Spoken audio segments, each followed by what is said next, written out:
All right, welcome back to another episode of Books in 90 Seconds. Today we're going to be talking about the classic novel Jane Eyre by Charlotte Brontë. So if you haven't read it, then get ready for some major spoilers.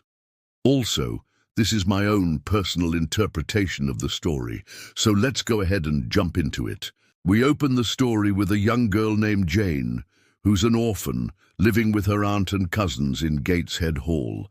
Now her aunt and cousins treat her very poorly, like they really look down on her because she's an outsider and she's poor. And so they kind of treat her like a servant and yell at her all the time. And her only solace comes from her imagination, which leads to her reading books and escaping into other worlds. But things finally get so bad that she runs away from home and goes to a school for young ladies called Lowood Institution. At Lowood, Jane actually becomes friends with some other students, and they actually form a bit of a sisterhood there. And they're friends until one of them, Helen Burns, gets sick and dies. Now, before Helen passes away, though, she tells Jane that it's okay to leave Lowood if she can find a job somewhere else. And this gives Jane the courage to actually apply to be a teacher at Lowood herself.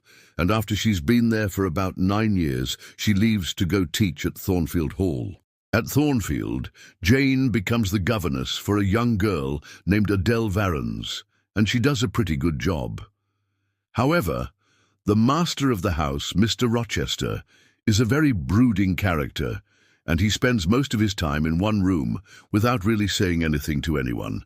One night, though, Jane hears a woman screaming in the middle of the night, and she can't help but investigate. She follows the sound to Mr. Rochester's room, and as she's listening outside of the door, she hears him talking to someone inside the room and saying, "Don't you know I'm not free to marry?"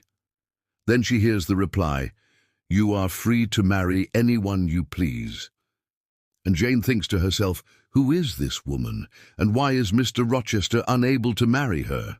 Well, the next day, Jane decides to confront Mr. Rochester about what she heard the night before, but he just tells her not to worry about it. However, while they're having this conversation, there's a knock at the door, and in walks the woman from the previous night. And Jane is shocked to realize that it was none other than Bertha Mason, Mr. Rochester's wife. And she's not just any woman, she's actually Creole, meaning that she's from the Caribbean, and she's living in the attic of Thornfield Hall because Mr. Rochester doesn't want people to know that he's married. And he never told anyone about her because their marriage was kept a secret. Now, Bertha and Rochester were actually sent to Jamaica together when they were younger, and they were supposed to get married once they got there. But then he changed his mind last minute and refused to marry her, saying that she wasn't worthy enough for him. And she went crazy and tried to attack him with a knife, so he had to put her under lock and key in the attic ever since. So Jane was very disturbed by all of this, and she ended up leaving Thornfield Hall. As she's walking through the countryside, she meets a family of river people who take her in and care for her. And she stays with them for a while and starts to feel better. But eventually Mr. Rochester shows up and begs her to come back to Thornfield Hall and be his wife. And she agrees to do so, thinking that now that Bertha is gone, they can live happily ever after. But once they get back to Thornfield, Jane finds out that it actually burned to the ground while she was gone. And also, Mr. Rochester is actually blind and has lost a hand. It turns out that the fire started because Bertha, who was locked in the attic, became enraged when she heard that Jane was moving back in, and she began tearing apart the roof with her bare hands. And in doing so, the fire caught on, and the whole house almost burnt to the ground, and Mr. Rochester was injured while trying to save her. However, even though he's lost his sight and has one less finger, Jane still loves Mr. Rochester, so she marries him anyway. And they move into a smaller house nearby called Ferndean Manor.